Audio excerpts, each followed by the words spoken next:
सिंध काम भी रहेगा, दाम भी रहेगा, क्योंकि फूड हमारे पास है, भूख नहीं मरेंगे।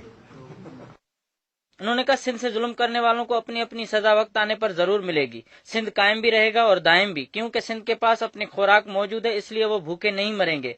उन्होंने कहा कि अंकल अल्ताफ हुसैन को अल्लाह ताला ने बहुत बड़ी ताकत दी है, लेकिन वो मांगते क्या हैं? सिर्फ कराची और हैदराबाद। इसलिए अंग्रेजी में कहा जाता है कि छोटी ज़हनियत वाले छोटी चीजें ही मांगते हैं। पीर पागारों ने कहा हम हुकूमत के खिलाफ नहीं बल्कि उसके यू टर्न और कलाबाजियों के खिलाफ हैं, और इस हुकूमत की सबसे बड़ी कलाबाजी कमिश्नरी निजाम का फैसला वापस लेना है।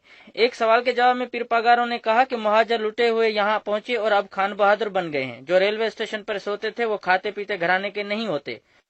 लुटे पिटे आए थे लैंप पोस्ट के नीचे पड़ के साहब, और अब साहब बहादुर हो गए। तो बारी ताले ने उनको कुन फयकून की ताकत दे दी है, और उनकी डिमांड क्या है?